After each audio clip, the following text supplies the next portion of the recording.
सध्या राजकारणामध्ये कोण कोणासोबत जाईल याचा काहीही भरोसा नाही।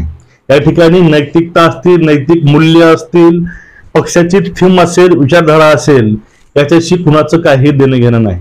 सत्तेच्या हव्यासापोटी माणूस आपली विचारधारा सुद्धा चेंज करू शकतो आणि मताचा खेळ खंडोबा करून मतदारसंघाचा आणि मतदारांचा विचार न करता तो आपले स्वतः निर्णय घेतो आणि पक्ष बदलतो किंवा पक्ष फोडतो। ह्या गोष्टी एवढ्या जोरात चालू आहेत महाराष्ट्रामध्ये। तशाच बघा, एक काल वक्तव्य होतं कुडाळमध्ये ठाकरेंचं की मोदी विषयी तरी बोलले होते, ते मोदी प्रेम बघून थोडेसे वंचितचे जे सर्वसाधारण म्हणले होते की बाबा जर उद्धवांची भूमिका ही असेल तर आम्हाला विचार करावा लागेल। ठीक आहे, हे वाक्य होतं। त्यानंतर त्यांची मीटिंग होती आज नागपूरला, त्यामध्ये काही मुद्दे असे पुढे आलेले आहेत त्यामुळं एक राजकीय वातावरणाला धक्का बसलाय आपलं असं म्हणता येईल। त्यामध्ये बघा, त्या परिषदेमध्ये त्यांना प्रश्न विचारला गेला पत्रकाराकडनं की जे नवीन पक्ष येतोय ओबीसीचा, त्यात प्रकाश शेंडगे म्हणतात की तुम्हाला मध्ये आमंत्रण आहे सोबत वंचितनं यावं सम जागेवरती। त्यावेळेस आंबेडकर म्हणतात एक चळवळ म्हणून ओबीसी एल्गार मी पण गेलो होतो, ओबीसी एल्गार मेळावा ह्याला कुठलीही राजकीय जे थीम होती ते नव्हती, पण आता जर राजकीय पक्ष म्हणून तो पुढे येत असेल तर मला विचार करावा लागेल, हे त्यांनी पहिली गोष्ट बोलली होती।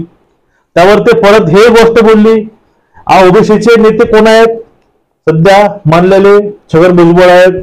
जर छगन भुजबळ हे नेते ओबीसीचे असतील तर त्यांनी मंत्री आहेत भाजपमधील सदस्य, तर ते असतील तर आम्ही याकडे डुंकून सुद्धा बघणार नाही। सो त्याची तर गोष्ट खूप दूरची आहे।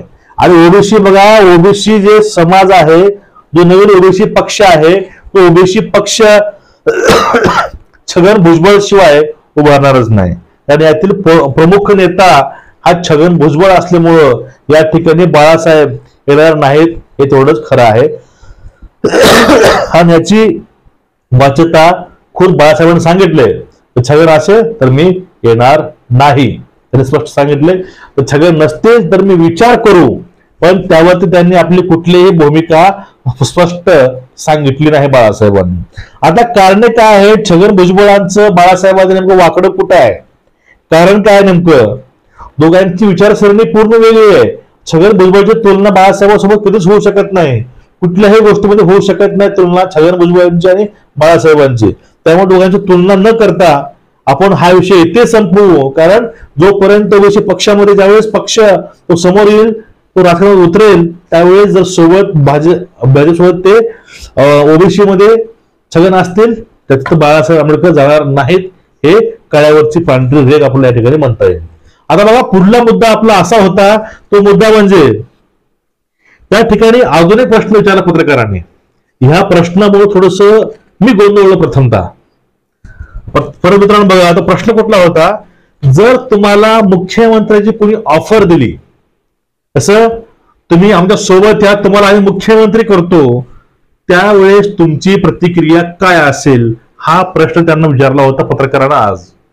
आता बघा, जो एवढा अट्टहास झाला, ठाकरेंनं भाजप सोडला, म्हणजे बाळासाहेब ठाकरेंनं ज्या प्रकारे शिवसेना उभी केली होती, शिवसेना ज्या गोष्टीवर टिकली होती, हिंदुत्व असेल किंवा मुंबई मॅटर, त्या हिंदुत्वावरती उद्धवांनी हल्ला केला, म्हणजेच त्यांनी विचारसरणी पूर्णपणे सोडून ते काँग्रेस सोबत आले। बघा, जो मुद्दा आपला कुठला मुद्दा आहे सध्या, सीएम ची मी ऑफर दे बाळासाहेबांना आली, आपण त्यावर बोलत आहे। उद्धवनी सीएम साठी पक्षाची युती तोडली, सगळे इथिक्स, वडिलांचे जे मान सन्मान होता, जो पक्ष होता, त्यांनी पक्ष पूर्णपणे तोडला भाजप सोबतचा, ते अलग झाले। आणि पर्यायाने त्यामधील एक विचारसरणी होती, विचारसरणी पण बाहेर पडली, परिणामी शिवसेना पक्ष फुटून गेला। का बरं? फक्त सीएम होण्यासाठी। हा झाला पहिला मुद्दा। राष्ट्रवादी का फुटले, फुटायचे कारण काय? राष्ट्रवादीचा सर्व बनायची इच्छा अजित पवारांची होती, ते शक्य झालं नाही, म्हणून त्याने राष्ट्रवादी फोडली, ते अलग झाले. हे कारण काय आहेत बघा, दोघांची ही कारण काय आहेत? फक्त सत्ता संघर्ष त्या खुर्चीसाठी. आता भाजपचं काय होतं यामध्ये?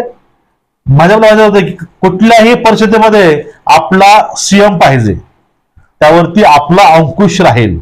त्यांनी काय केलं? हे सगळ्या राजकारणाचा खेळखंडवा करून मुख्यमंत्री ही आपल्या फेवर त्यांनी उभा केला. म्हणजे एवढं काय राजकारण चालू आहे.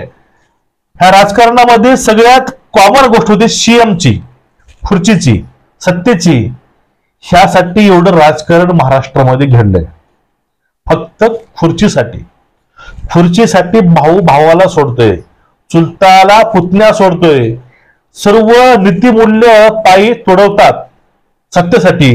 पण ही सत्ता बाळासाहेबांना चालून 5 ते 6 वेळेस आली होती असं बाळासाहेब म्हणतात की मला अशा ऑफर आत्ताच नाही तर 5-6 वेळेस आल्या होत्या, पण ते मी ऑफर धुडकावून लावल्या. बघा, आपण ज्या व्यक्तीला बी टीम ए टीम म्हणतात लोक, असं मतदार म्हणतात, जर हे व्यक्ती असे असले असते तर यांनी अशी खुर्ची त्यांनी फेटाळली नसती. हे मुद्दा पहिला. कुठलंही इलेक्शन न लढता फक्त सोबत पाठिंबा देऊन तर सीएमची खुर्ची मिळत असेल, त्यामध्ये घ्यायला काय हरकत आहे असं कोणाला तरी वाटलं असतं. पण या ठिकाणी जो विषय आहे, विषय पूर्ण वेगळा आहे.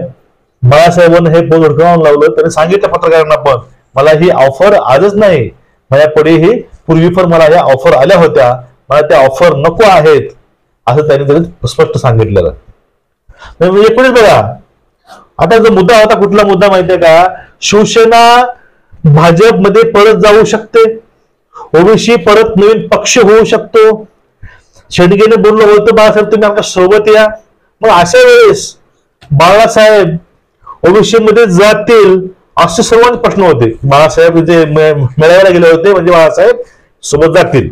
पण आपलं जे सीएमची ऑफर होती, तुम्हाला द्यावून कळलं असेल, जो माणूस सीएमची ऑफर थुडकावू शकतो, भुडकावून लावू शकतो, तो व्यक्ती आपल्या इथिक्सवर किंवा आपल्या ज्या नैतिक मूल्यावरती कधीच अशा गोष्टी करणार नाही. याचा अर्थ ओबीसी मध्ये छगन भुजबळ असतील किंवा ओबीसी पक्षाचा जर कन्सर्ट थोडंही भाजप सोबत असेल, त्या ठिकाणी वंचित जाणार नाही. तुम्हाला एकूण या विषयावरती वाटते काय? वंचित ओबीसी सोबत जाईल का? आणि जाईल तर कुठल्या अटीवरती जाईल? आता ठाकरे गटाने जे काल त्यांचं भाषण होतं, ते भाषण असं दर्शवतंय का की ठाकरे भाजप सोबत जातील? तुम्हाला नेमकं काय वाटतं या विषयावरती सविस्तर तुम्ही खाली कमेंट करून आपलं मत नक्कीच मांडा. तुमच्या विचाराची मी कदर करतो, तुम्ही विचार आपले नक्कीच कमेंट कळवा. तुम्हाला असे व्हिडिओ पाहिजे असतील तर चॅनलला सबस्क्राईब करा आणि बेल आयकॉन दाबून ठेवा. असे व्हिडिओ